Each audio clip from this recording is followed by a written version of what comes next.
Please welcome SaraEve. Hi, everyone. Hi. Can you all hear me? Yes. Okay, can I ask everybody to give a quick round of applause because we're here and it looks like that outside, but we all managed to get up and get here.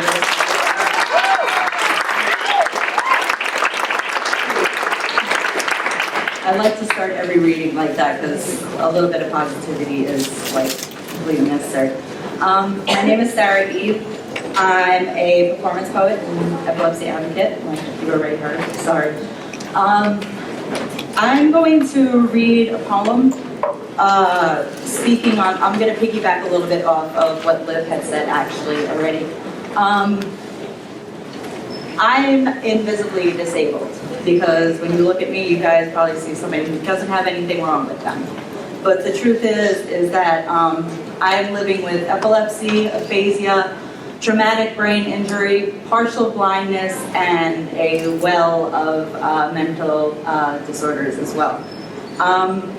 And what Liv had said is something that I tell people all the time.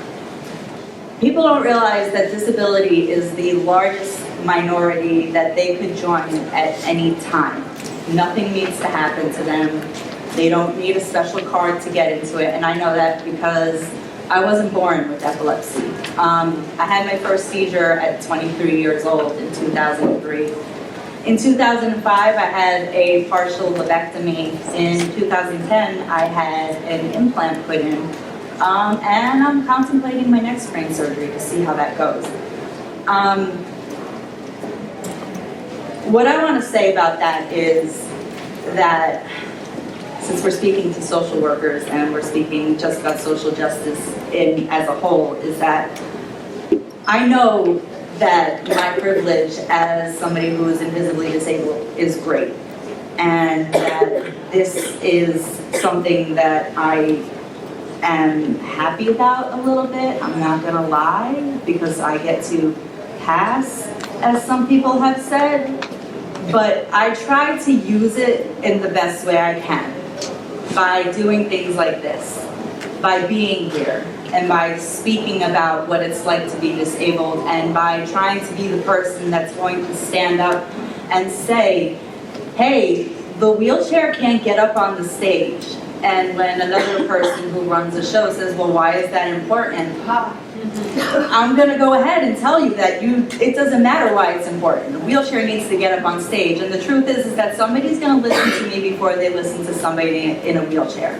I understand that. I get that because I've gone through experiences myself where people look at me and do not realize that I am disabled. And I've encountered my own problems with that as well, which is what my poem will be about. And so it's a bit of a responsibility that I've taken on, and I'm happy about that as well. Because what it's done is it's given me a bit of purpose in my disability. Because I think without it, I'd be a little bit like just running around here wondering why exactly something like this, something so life-changing could have happened. But I'm choosing to not exactly be inspiration porn, or not to be that person who's gonna make the videos about me like doing something cool or whatever. I want to be that person who's going to help out and who's going to stand up and say, hey, let's make some changes, or let's have a reading, or I'm going to drive. Actually, I can't drive, but I'm going to let them drive me 2 hours to get here because being heard and being seen is important.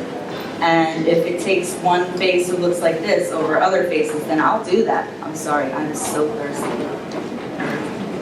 I'm in medication hell. I think a lot of people here understand that. So, I'm going to read a poem about a very fun time that I had on a trip. And I got to encounter a little bit of, I'm sorry that I missed you speaking about people getting kicked off of planes, Taylor. I really wish I heard that, because this would have gone great with my piece. I'm going to read, this is the disability joke, after Patricia Lockwood.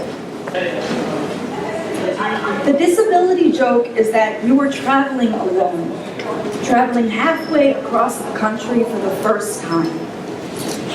The joke is this was a lot of firsts for you. First train ride, first time traveling across time zones, first time traveling without a trained seizure companion. The disability joke is that you felt really free. The joke is you were taking a train because you would not fly without your husband, and you could not find a dog sitter, so your husband stayed home, so your dog took a 30-hour train ride without you. You were the one that left. He is the one that stayed home. The disability joke is that you have epilepsy. You've had a brain surgery and traumatic brain injury resulting in partial blindness. You also have aphasia, which is the same as words being locked in your head, which, if you are a poet, is the same as running in circles drunk. The joke is your stubborn pride, who will not allow you to get a blind cane, even though that would unlock a world of questions you would not need to answer anymore. The joke gets funnier when you buy a disability ticket for your train ride and find out it is not good for anything. Admit it. You see it coming, or maybe you don't. Maybe you are partially blind like me. After all, it's just neurodiversity, right? The disability joke is waiting for you in Chicago. It is not the transfer, not the 8 hours of dead time or worrying about your luggage. It is the conductor, who is everything you've dreamed about. One hand on the railing, one foot on the platform, navy blue suit, the yellow stripes and ties, so much like a cop.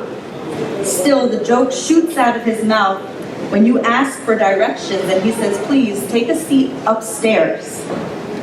The disability joke does not care that you are now a liability to Amtrak. It does not care that you have gone out of your way to purchase a disability ticket to make this ride safe for yourself and for others. It does not care that when you have a seizure, your right arm postures become so stiff you once took down a door out of the frame because your hand locked on it as you went down. The joke does not care that you do everything you can to be safe, not just for yourself, but for others. The disability joke, dressed now as the conductor, stifles your protests and tells you there are no more reserved seats, so you find a seat upstairs. It does not care that the bathrooms are downstairs. The joke does not know you suffer from kidney stones and drink about 3 gallons of water a day, and that being near a bathroom is a necessity. The joke does not care that you will now be required to walk downstairs on a moving train. The joke looks at you and sees a normal woman, someone who can pass. The joke thinks that it is not discriminating and that it is being an upstanding citizen when it lets you and other visibly disabled people do things all on your own. The joke claps itself on the back when you and your friends do well with your disabled poems, thinks, wow, if only I had something like that to write about. It goes home and writes The Theory of Everything, Silver Lining Playbook, Rain Man, Fight Club, Girl Interrupted. Admit it, even the joke shakes its head at itself sometimes. The disability joke comes with a punchline. It's so funny, you never forget it. When your husband calls Amtrak and insists they switch your seat, when he goes through all the wasted breath of explaining that epilepsy is a movement disorder and that you did go through all the precautions of making a safe trip, the attendant will say to him, and she is traveling all alone like that? You will carry the weight of this accusation. You will fold it up and place it in the back of your mind with every other archaic lie about your disease that has been fed to you. And now, even the joke knows that it's gone too far. The disability joke is how you slept in the sun car so you would not hurt anyone.